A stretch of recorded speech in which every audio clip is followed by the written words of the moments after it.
G20, Lula. Próximo assunto. O Brasil assumiu a presidência simbólica ali do grupo, né? O Lula como representando aí o Brasil, então, como esse novo presidente do bloco. Essa reunião aconteceu na Índia, em Nova Delhi, e o Lula polemizou, mais uma vez, com declarações sobre a Rússia, sobre o Putin. E vou passar para vocês as principais informações, já deixo na tela a manchete aí da CNN. Cara, mais uma vez, né, o Lula polemizando. A gente tava falando também aqui nos bastidores antes de entrar ao vivo. Parece que ele se esforça, às vezes, também pra receber críticas aí meio que a troco de nada, sabe? Ele criticou o que ele chamou de... Essa é uma das principais falas dele ao assumir a presidência do grupo. Criticou o que chamou de equívocos do neoliberalismo e disse que o G20 não pode deixar que questões geopolíticas sequestrem a agenda de discussões das várias instâncias no bloco. Aí você vai olhar essa fala e fala, tá, mas não tem nada assim de muito diferente do que o Lula costuma falar e nem é tão polêmico. O problema são as circunstâncias em que ele diz essa fala. Ele estava na prática se referindo a um primeiro posicionamento dos Estados Unidos, da União Europeia, que queriam que o G20 fizesse uma carta ali final, uma declaração final, condenando a invasão russa à Ucrânia.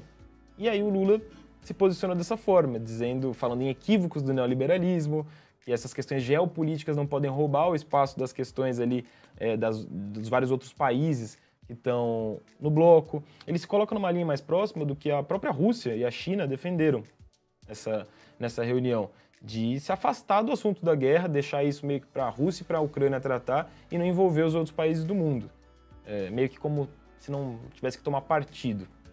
E aí, mais uma vez, o Lula acaba se declarando nesse sentido, não condenando a Rússia pelo ataque. Isso é mal visto de forma geral aí, pelo menos pelo mundo ocidental, pelos Estados Unidos, pela União Europeia. É lógico, gera debates. Eu sei que vai ter gente no chat aí concordando e discordando, mas na prática é uma fala que gera desgaste aí para a imagem dele. Um outro ponto polêmico nas falas do Lula foi sobre o Tribunal Penal Internacional. E justamente falando sobre a Rússia e sobre o Putin.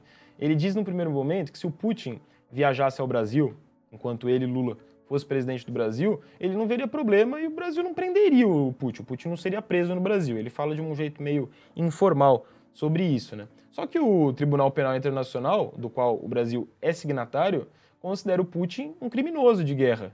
Então diz que o Putin está sendo procurado e se o Putin estiver num país que é signatário do Tribunal Penal Internacional, esse país deveria prender o Putin, pela determinação do órgão. Aí no sábado, dia 9 de setembro, o Lula disse o seguinte: quero saber por que o Brasil virou signatário do tribunal que os Estados Unidos não aceitam. Por que somos inferiores e temos que aceitar?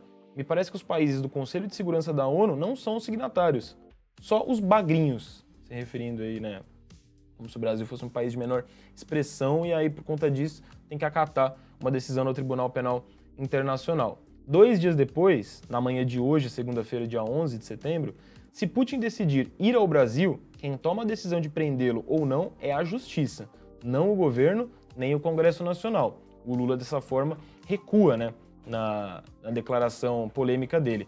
E aí, hoje pela manhã, o portal Metrópolis entrou em contato com o Tribunal de Haia, com o Tribunal Penal Internacional, e recebeu essa declaração aqui. Cadê? Um minutinho.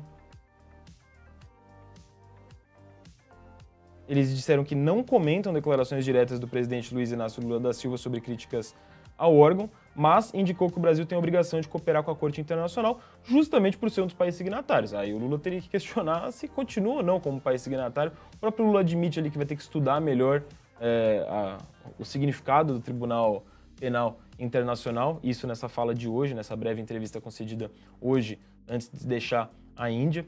Então, mais um assunto polêmico aí envolvendo Putin, envolvendo a guerra. Ele também acabou, e aí não chega a ser polêmica, mas encontros relevantes do Lula nessa viagem à Índia, lá no G20, ele se encontrou com o príncipe herdeiro da Arábia Saudita, que é acusado de vários crimes, né, contra direitos humanos. Nesse encontro, o príncipe saudita sinalizou que gostaria de investir no Brasil, e também se encontrou com o presidente da França, num encontro marcado por conversas sobre aquele acordo da União Europeia, do Mercosul, um acordo que está travado aí faz mais de 20 anos e o Lula está tentando a todo custo fazer com que esse acordo saia ainda esse ano. Foram as principais pautas aí, então, do G20.